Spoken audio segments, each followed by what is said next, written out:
This is a webinar that we're running as part of the Green Enterprise Hub, which is funded by UKSPF on behalf of Westmorland and Furness Council.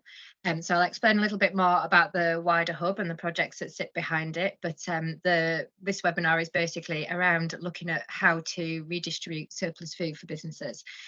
Just a little bit of housekeeping to start off. We have quite a good speaker lineup of 4 different speakers. We'll be taking questions and answers at the end of a session.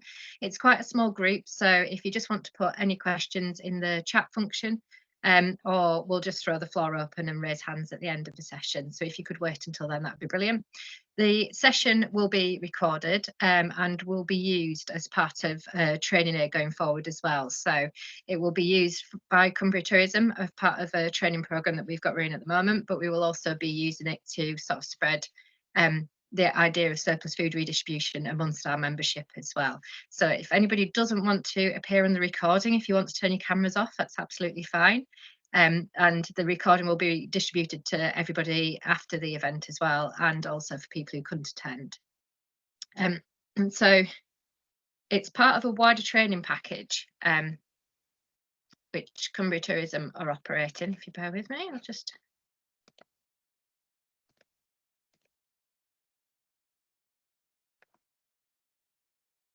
share my screen.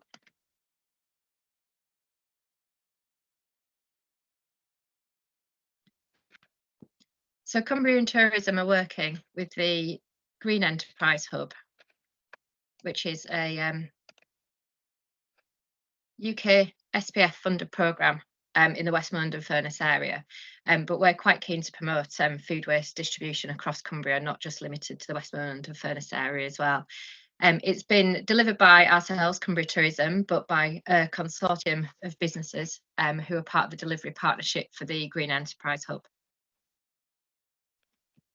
As part of the wider training scheme, we are looking at supporting 20 businesses through something called the Guardians of Grub scheme, which is a WRAP national initiative, which is about food and hospitality industry, trying to reduce the amount of wasted food coming back into kitchens and also from prep and things as well.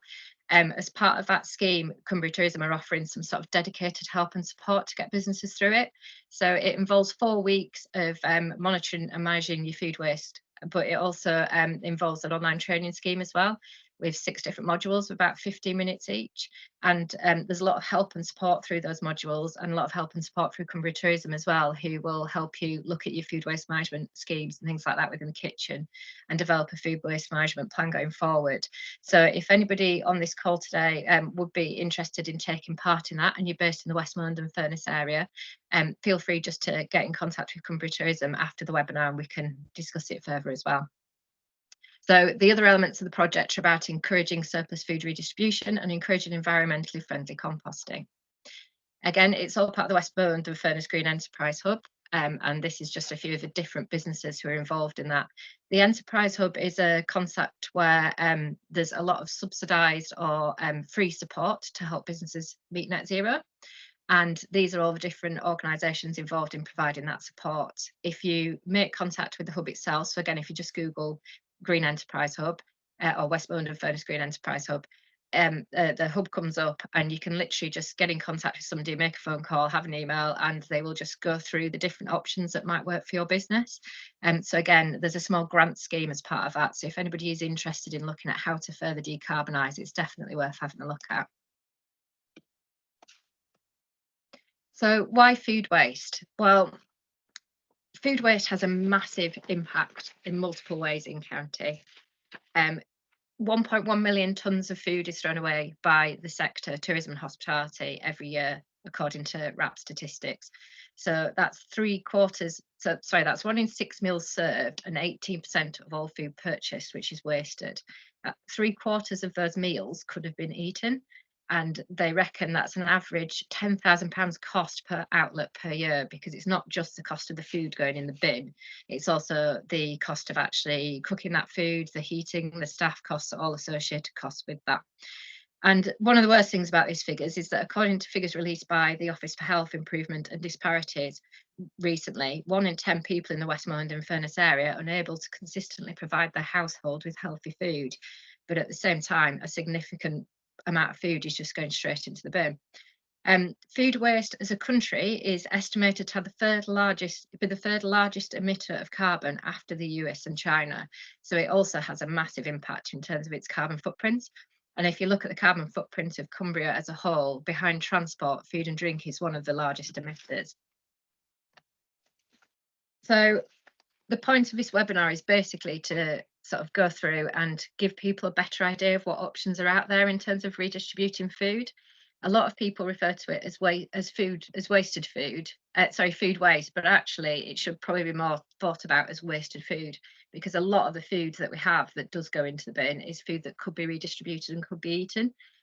So we've got quite a good lineup of speakers for you today to kind of give an overview of some of the options that are available, but also we've got Dan Wright, who's an environmental health officer from Westmorland and Furness Council, and she's just going to run through with you some of the different options in terms of the safer and better ways of redistributing food and ways you can mitigate some of those risks potentially. So we have Archie Dalton with us today from Olio, who is it's a food sharing app, and they have local food waste heroes, which we'll hear a bit more about. We've also got Lucy McClady from Too Good To Go, which again is another online app, which I don't know, some of you may have engaged with or know about. We're then just going to give an overview of some of the local options for food waste redistribution as well. And we've got Chris Rowley with us from Slack, from the Waste into Wellbeing project. And he's just going to give you a bit of an overview of that project and the impacts that that's had locally as well. So if I pass you over now to Archie, and he'll just run through Olio. Thank you, Gemma. Can everyone hear me okay? Just before I jump in. Brilliant. Bear with me 2 seconds. I'm just going to load up my slides now.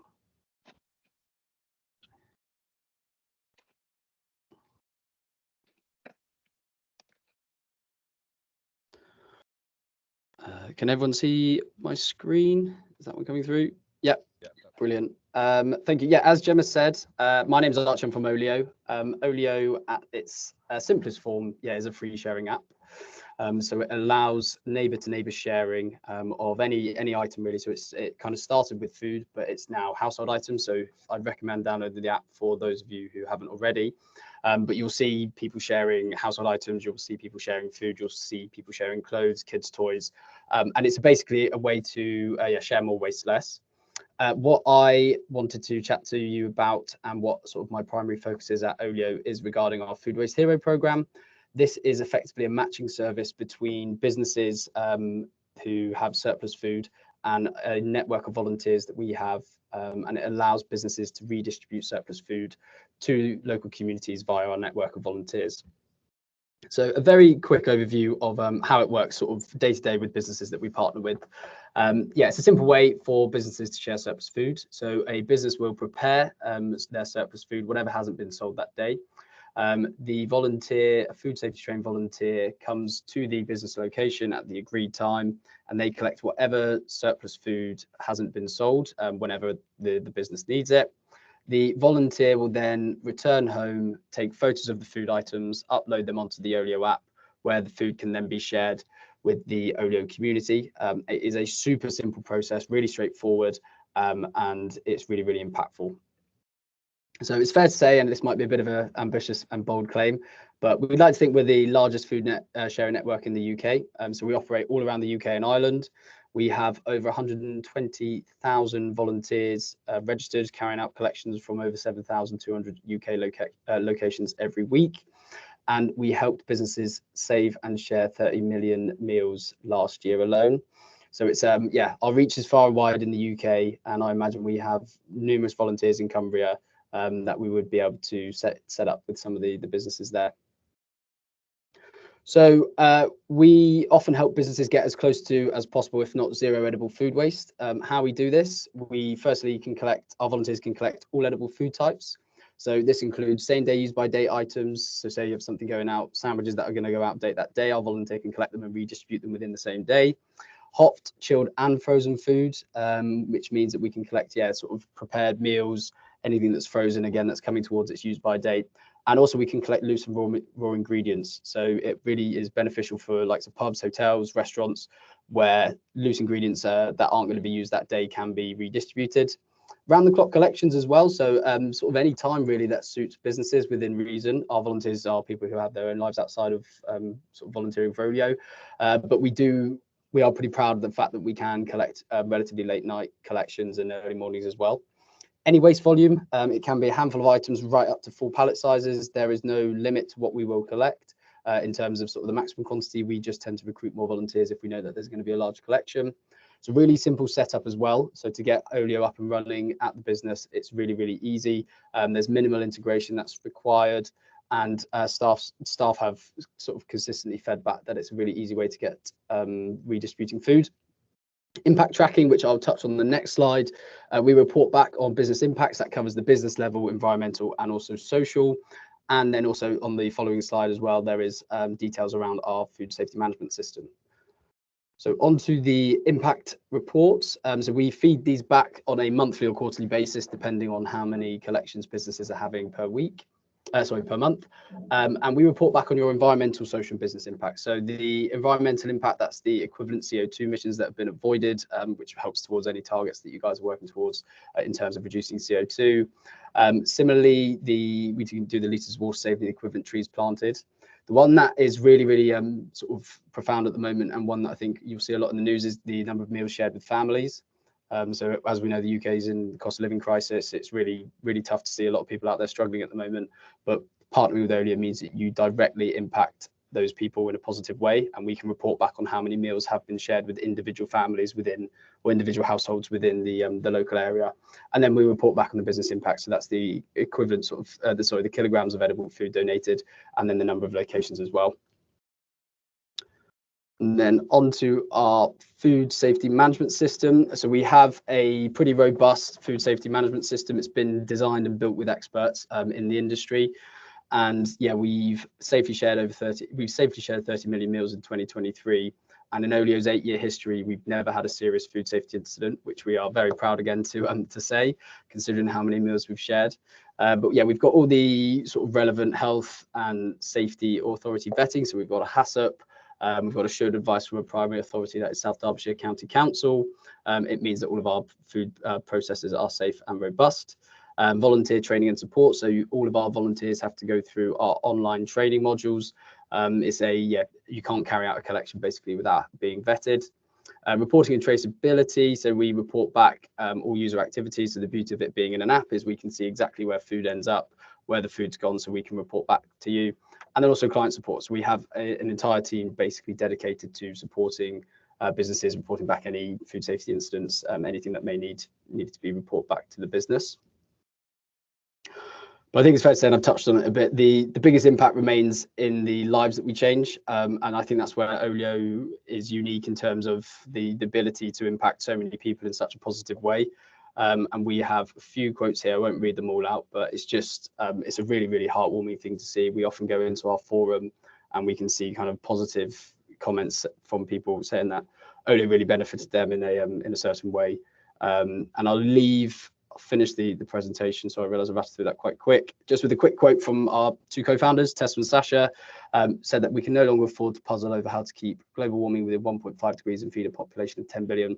While to continue to throw away 1/3 of the food we produce. Yeah, and I think it's really poignant to mention that because it's obviously detrimental to the environment, but also we're an ever-growing population and it really needs addressing. So yeah, thank you ever so much. I will stop sharing. We'll do questions at the end if anyone has any. Thanks, Archie.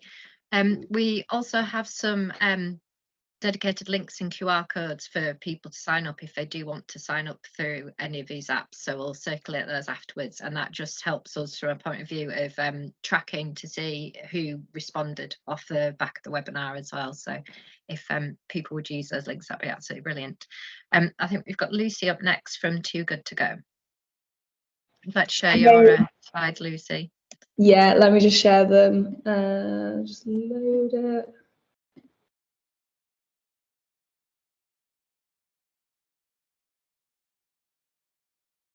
Oh, let's go from the start. That'll help, won't it?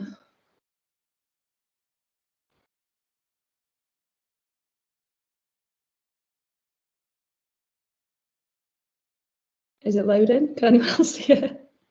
Here we go. I hope everyone can see this. And yeah, really great to hear about Olio. I know we're working in a similar field, so always nice to see what you guys are up to as well. I think being really transparent, Too Good To Go and Olio can really work alongside each other to make sure we capture all waste that we can. So yeah, Too Good To Go. Who are we? So we're a food waste app. We were born out of frustration of food going to waste, obviously. And it's really important to highlight the global issue. I think obviously Archie's mentioned a little bit about it, but more than 1/3 of all food that we're producing is being wasted at the moment. And that's affecting 3 main areas. So economically, it's costing $1.2 trillion every year. Socially, we've got 2.5 billion tons of food going to waste, while 828 million people are going hungry.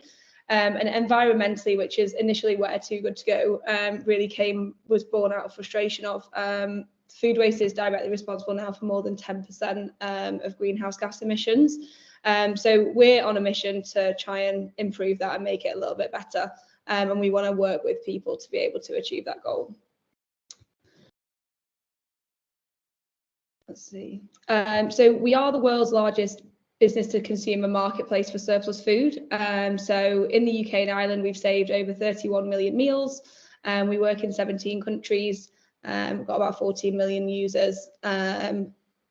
And yeah, just shy of 30,000 businesses that work with us at the moment. And that's a combination of larger retailers. So we work with Morrison's, Aldi, Costa Pret, some of those big players, but also a lot of small independent chains as well. So Grange Bakery, I'll go on to talk a little bit more about them, but they've got 4 sites across the Lake District at the moment, and some others, Cafe Dolce, based in Lancaster, I think, and Headies, based further up north in Cumbria. And then more recently, we added booths as well onto the app, so all 27 booth sites. Really proud to have the northern Waitrose on board now. So yeah, really exciting times, and we really prioritise working with the bigger accounts, but also we have a whole team dedicated to independent businesses because we know the importance of helping them out. We topped the charts last year, so #1 most popular food and drink app in the UK, which was really exciting, and we're really proud to kind of share that and shout about it. So how Too Good To Go works? So it's a really simple solution for fighting food waste. So we have an app, like most businesses these days. When businesses have surplus food, they simply list it on our app, and customers will buy it directly and come to collect it in the time frame that they set. So it's really, really easy to use. I can go into it in a little bit more detail, just to run through. So businesses turn opportunity into, unsold food into opportunity. So through the app, the benefits really are finding new customers. We find that about 76% of customers who try somewhere new through the app would either go back as a full paying customer or buy another item while they're there. You know, if someone's coming into your coffee shop or restaurant to pick up a surprise buy, they'll likely maybe get a drink or a coffee while they're with you. Recouping money, so the customer's paying 1/3 of the retail value. We take a small fee from that, but the rest of the money comes to you. So you're able to increase your revenue and make money back from food that would otherwise be wasted. And obviously reducing the waste, dependent on the size of the business. I know some businesses do pay for food waste removal costs. So obviously less food in that bin, the less you're having to pay for it, but also just making sure the food that's perfectly good to eat isn't ending up in the bin. So how it works exactly for businesses. So as I say, we've got an app. The app's dual face. So you have the back office system on the app and also the consumer facing app. The back office system is called My Store. So we'd set up every business with their own login for My Store. You can have multiple users on it. The businesses say how many surprise bags we say. A surprise bag is just a portion of food that would otherwise be going to waste. So how many surprise bags they can sell on that day based on the amount of waste that's left over and what time they want customers to come and collect. Once we've connected the stores with customers, the staff in the store simply prep the bags, put the food into it, and then get ready for the customers to come in and collect. And then we just automatically pay the business at the end of each payout cycle. For consumers, it's arguably even simpler than that. They just download the app and open it up. It will geolocate them to within 30 kilometers of where they are. They can browse the app, place a reservation for a surprise bag, and then they just go into store and show a digital receipt on the phone when they come to collect. So really easy and a great way of getting footfall into the store, usually at times when it's a bit quieter as well. So I wanted to just highlight Grange Bakery. They've been working with us now for about 4 months, all going really well. They've saved over 600 surprise bags through working with us. 4 sites across, as I say, I think it was South Lakes, and then customers are absolutely loving the surprise bags from them. So we ask customers to rate the bags out of 5 stars based on their experience. So as you can see here, Grange Bakery is 4.68 out of 5. So really brilliant. And I think probably one of the real benefits of Too Good To Go that we perhaps don't shout about enough is the traffic that we get onto the app. So just in 4 months across the 4 Grange Bakery sites, there's been 153,000 clicks on their profile. So people viewing their profile, seeing their brand, and getting an idea, and obviously some placing reservations to save those surprise bags. So all really great ways to gain marketing and visibility on the app purely from selling food that would otherwise be going to waste. If anyone would like to find out more, I've created this QR code and we'll also, as Gemma said, share around a link to be able to sign up. But that would take you straight to our sign up website where one of our team will get in touch with you for more information. But yeah, together we can drive positive change bit by bit, one day at a time. I think it's the small things that we do that together that make a big impact. Yeah, that's it from me. So I will stop sharing.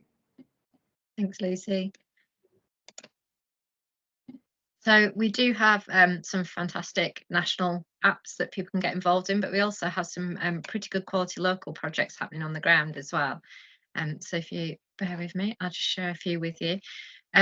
We've got Chris, who's our next speaker, who's from Waste into Wellbeing. But I think if you look across the Westmorland and Furness area, but across the Cumberland area as well, there's quite a range of different projects that people can get involved in.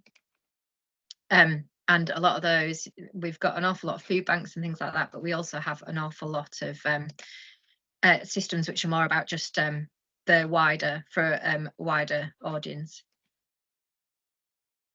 So the Ulverston Food Project is a really good one that's based down in Ulverston, and that takes local contributions as well as contributions from some of the sort of fair share and a lot of the larger retailers as well. This one's a picture of Ormsgull Community Fridge, which is in Ormsgull Community Centre in Barrow, and again this is very much a locally driven initiative, and they're looking for local donations. There's Waste Not Want Not in Cartmel. Ambleside have a community food hub and cafe. Burneyside have a community fridge. Kirby Lonsdale Food Club and Community Cupboard, and Sedbergh Community Cafe. And we've obviously got Waste into Wellbeing Project, which is more based in the sort of Kendal and Staveley area. And then we've got a large number of sort of fair share groups and local food banks. There is a full list of these available, and we will send a link out to that afterwards with the meeting follow-up, but we'll also have that added to our own website. So Cumbria Tourism have a sustainable tourism toolkit, which is just available on cumbriatourism.org. And if you go into the food waste section of there, a lot of this information is going to be added to those pages and sit under there as well. So for anybody who's interested, we'll have a full list from the Cumberland area as well going up there. So I'm just going to pass you over to Chris now, who's going to give you a little bit more detail on the Waste into Wellbeing project, but also this is his impact report, just to give you a bit of an idea of how much of an impact it's had on a local level. Chris? Yep. Can you hear me? Yeah. Good. Great. Just a few things first, I think. We've got one of our volunteers here, see Rachel, who might want to add to what I say at the end, who I think also is a volunteer for Olio. Is that right, Rachel? But first of all, just to draw a distinction, if you like, between ourselves and the national charities such as Olio and Too Good To Go. I think the major difference is obviously that we're local and we have a local food logistics officer part-time who we can actually send out to a business to talk through the ways in which we can collect the food. Secondly, we focus perhaps more on the distribution element than on the collection element. So we're probably dealing with a different group of people than Olio and Too Good To Go in some cases, in the sense that We're distributing probably to a very wide range of people. Anybody can come. There's no, it's not like a food bank. We are a waste food charity, not a food bank. Anybody can come, but a lot of those who do come probably would not use an app and actually enjoy the social side of coming to get food. And we also actually produce meals through a cafe. So alongside the cafe, which produces a pay-as-you-can meal once a week, although that will increase in the future. In the future also, as we bring the cafe and the larder together, we're moving to a new location at the beginning of May. We're hoping to be able to process bulk items of food immediately and freeze food. We've already experimented with that this year. In terms of doing frozen meals. We've had support from several local chefs, Stephen Doherty and Sean Burton and others, who are and also working with the Kendal College to produce frozen meals on a pay-as-you-can basis. So the way our group operates is that we're managed by a charity called South Lakes Action on Climate Change, on the basis that the main aim is to reduce waste. We have 60 plus volunteers who we manage through an app called Better Impact. So we're able to collect food in 3 different ways, really. I mean, some of those are regular collections from local stores, Sainsbury's, for example, Lidl. Some of those stores, we have a regular weekly collection at a given time, and we just program that in as a shift from our volunteers. But we also use Telegram as a way of bringing together a small local group of collectors. And basically, if a business has some food, we can register them on our Telegram. They then ping a message out to say they've got perhaps a photo of what they've got left, and we can normally get a volunteer out there fairly quickly. So we're sort of slightly different in the sense that we're working on a very local basis. We've got all our environmental health covered with food management managed carefully. We have about 6 freezers and fridges, so if food needs freezing, we can freeze it straight away, and we have cool boxes that we can use to collect cold food in as well. So as for the way we go in the future, we're very much looking to, we're doing up a building at the moment with grant funding from people like Lakeland locally, to bring the cafe and the larder together in one building. At the moment, they're separate, and that will transform what we do. That's going to be in the old sports hall at the back of the old United Reformed Church on Highgate in Kendal. We've currently got builders in working on that. Can we just look at the other slides quickly, Gemma? I think there's a few more there, are there? Yeah, sorry, there we go. Yeah. So this slide illustrates some of the other things we do, which is perhaps makes us unique. We don't just distribute the food. We try to help people to generate good, healthy meals from fresh food. So we've run cook-alongs, cooking workshops and family cook-alongs, and work with schools occasionally as well. And also we've been doing some student placements with Kendal College. So we have that local connection in order to try to improve people's food literacy, if you like. The next one, Gemma, is it? Yeah, so that's sort of hours that we use. We always, let's say we've got about 60 volunteers. It's quite a struggle at times, but we have some really, really good volunteers and a lot of and we've got 2 excellent staff on contracted basis. And as I say, we can send one of those out to you if anybody thinks they have waste. I think there's possibly one more which shows our sponsors as well, I think. Yeah, a range of sponsors, a lot at the moment, partly because we're doing this work on the development of a new building. I think that's everything. Can you think of anything to add, Rachel, very quickly? No, I think that's it, really. The only thing I would add is I'm a relatively new volunteer. I joined about 7 months ago, and during that time we seem to be expanding quite quickly, which is good. And I'm not really sure there's one reason for that, but it's but we seem to be getting more volunteers and more customers and dealing with a lot more surplus food. So it's all positive, really. That's great. Thanks. Yeah. So we'll just pass you over to Diane now, who is one of the local environmental health officers for Westmorland and Furness Council. Thank you, Gemma. I'll just load up my slides.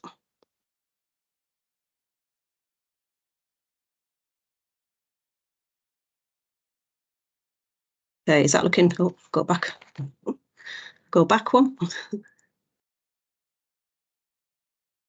Is that sharing okay there? Everyone can see that. Yeah, perfect. Right. Okay. Yeah. I'm Diane Wright, so I'm one of the environmental health officers at what was previously South Leyland District Council, but now part of the wider Westmorland and Furness. Also, actually, on the meeting is my colleague Jane Latham, who's also one of the environmental health officers in the team as well. So she'll keep me on the straight and narrow. She'll interject if I if I make a mess. So yeah, we cover predominantly the south of Cumbria now. We've got the ex-Eden Authority, we've got Barrow, and we all are part of Westmorland and Furness. Our perspective obviously is slightly different to what we've heard today already, in that we're looking at distributing food, and I've put waste in inverted commas for exactly what was mentioned before. Is it's not waste as such, but it's products that aren't going to be used by a premises. So I'm going to do a little bit about the legislation that applies, a little bit around shelf life and food safety management systems, and about how to make this an easy and stress-free process, and also hopefully take some of the anxiety away about getting involved in schemes such as this.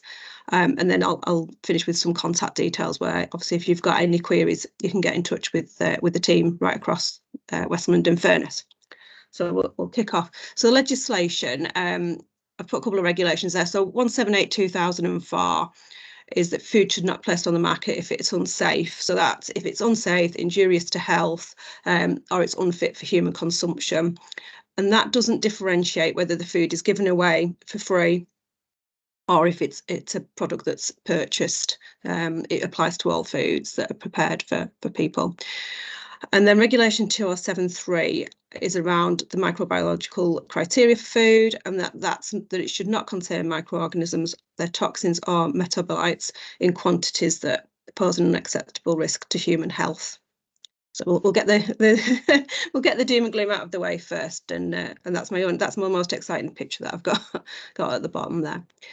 Okay, so shelf life. Shelf life, I think, is perhaps one of the barriers when we talk to businesses about getting involved in the schemes that we've heard about, is maybe the concern about it being predominantly, it can be quite end of shelf life food. So it can be food that's coming up to a use by date that the business knows that they're not going to be able to sell that day.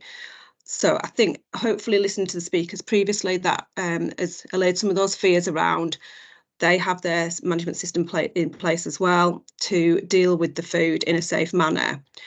But just differentiate between food that's past its use by date. Is food safe? Is there lack of food safety? It cannot be donated, redistributed, because the shelf life has been deemed that for that period, that's when that product's saved under the conditions that will be on the label, such as keep chill. So after its use by date, it can't be donated, it can't be sold, and it shouldn't be passed on.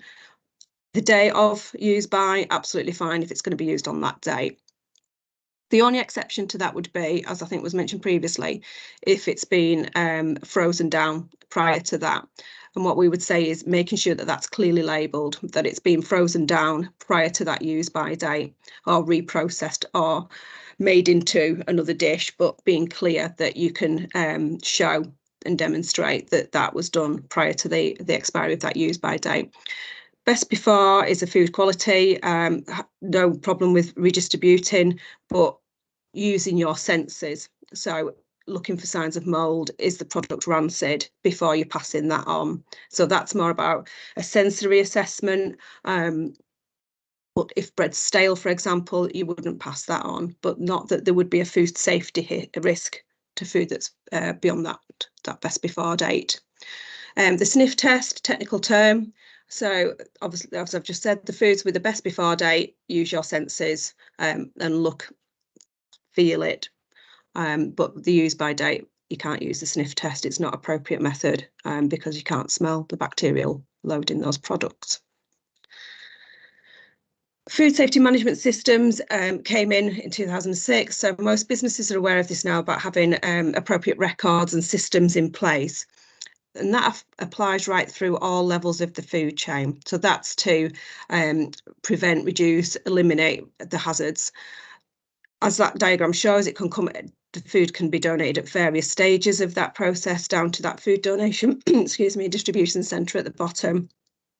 It can come from the restaurant to the distribution centre. It can come, somebody's grown too many vegetables and they've got access. So that system works throughout.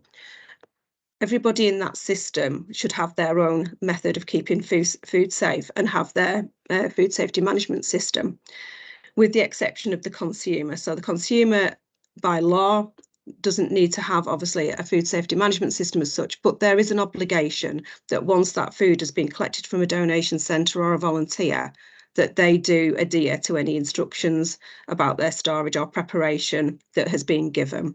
So I think that's another of the anxieties is around any culpability on the business once it's left their premises. So once it's left the premises and gone to the donation centre, then that then becomes the responsibility of the donation centre. Equally, for the likes of Too Good To Go, it's like any other product. As long as the consumer adheres to the instructions, then the onus is on the consumer from that point onwards to keep that product safe.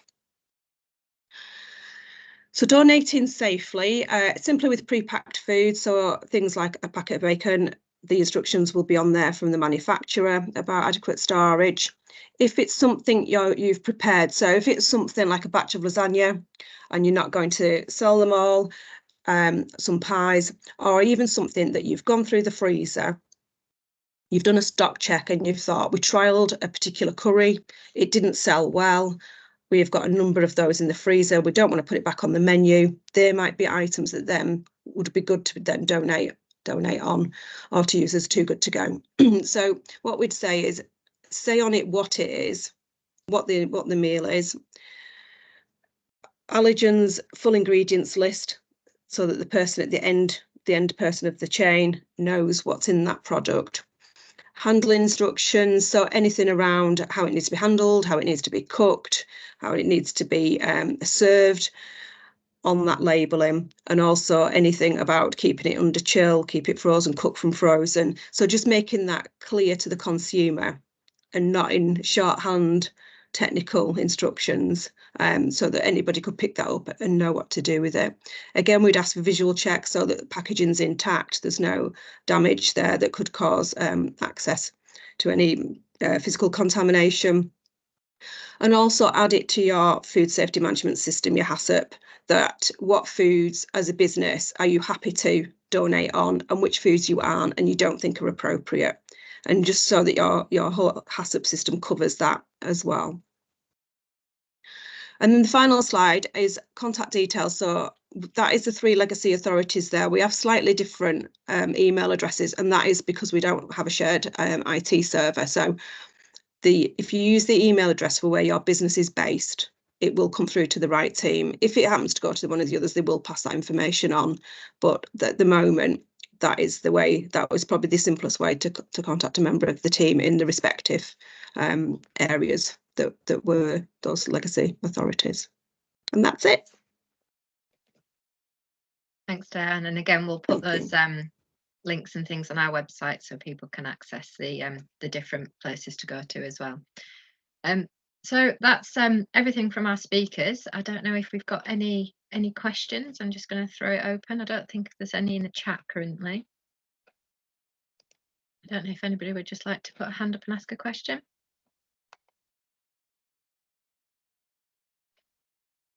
Could I ask one to Archie around Olio? So hi Archie. So I volunteer for Waste and Wellbeing, but I also am a food waste hero for Olio. And I've got a lot of regular sort of people who come to collect from me. I also live in flats, so I sort of distribute to quite a lot of friends and neighbours in the flats.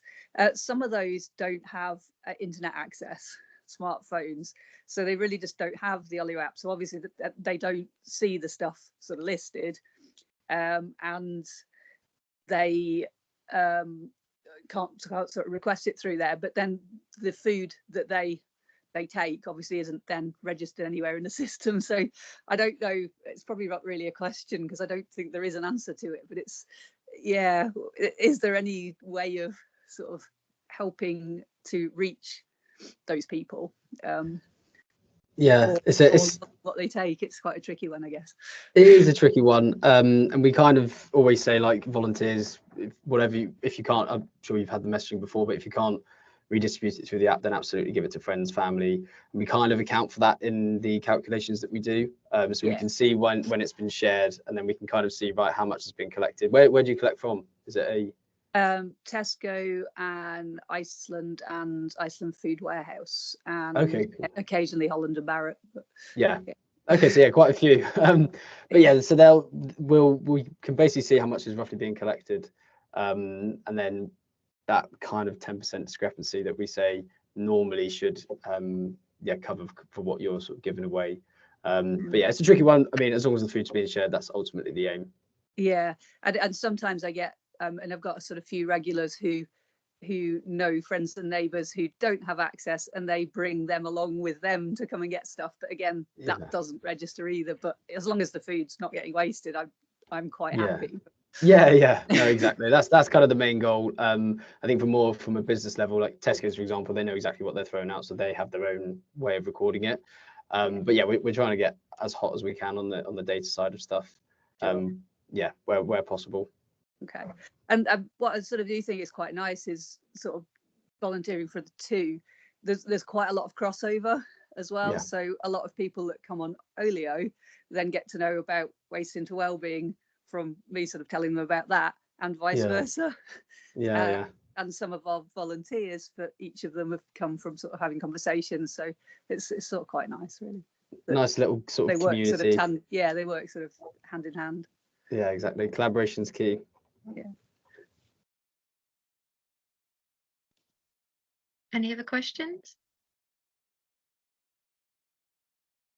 There's a resounding silence.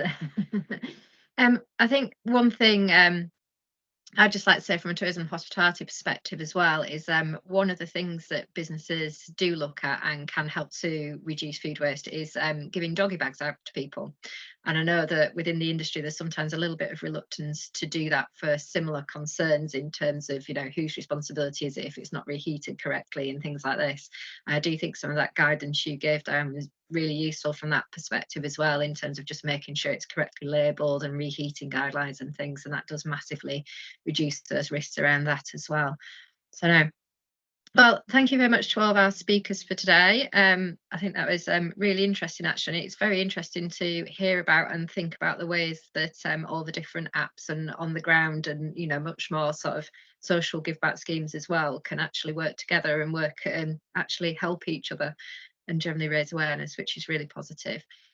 So all the information and the recording will be sent out to anybody who signed up for the webinar, because I know we had a few people who couldn't make it on the day, and we will also be distributing that to anybody who's undergoing the training program as well, but it will also be there on YouTube for a wider audience to see, which we'll push out through our membership as well. So if anybody is interested in signing up, we will put the links and the QR codes and things on our landing page as well in the Sustainable Tourism Toolkit, so people can sign up through there. And again, in terms of if you're interested in the Waste into Wellbeing scheme and anything like that, we will be putting links to all those local schemes on there as well, so people can access those and make contact. So hopefully we'll get a bit of a food waste revolution going on. Thank you all very much, and I hope you all found it interesting. Thank you.